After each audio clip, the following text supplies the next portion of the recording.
We've got plenty to cover. Let's jump right into it with Sky News contributor Kosha Gator. Kosha, welcome to the program.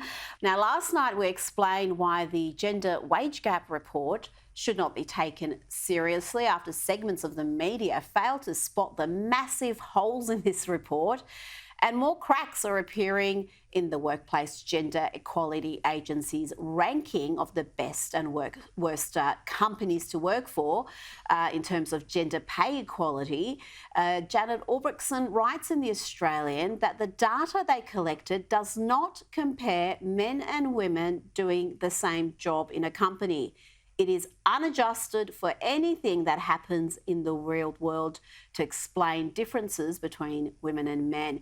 This is what we discussed last night, Kosha. Yet much of the media treated this flawed report as if it was gospel that should be beyond criticism.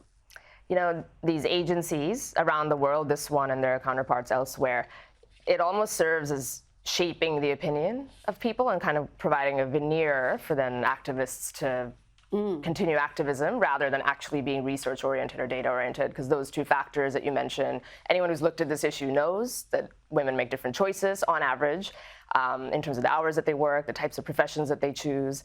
And if you take their argument to the logical endpoint, it would mean that everything has to be 50-50, including the not great jobs that men do, right? Garbage collecting and things like that, and it just doesn't make sense, but that's not what this is about. It's about providing a cover. It is just about equity, and when you're talking about equity, you're taking away choice. And people should be able to make decisions about what sectors they want to work. If they prefer to be in education as opposed to engineering, there shouldn't be trying to cajole them into different professions or paying professions what the market has dictated they do not deserve. And that seems to be another question now. They're saying, well, no, these jobs deserve greater payment. You should be paying, I don't know, nurses the same as you pay surgeons, or paying flight attendants the same as you pay pilots.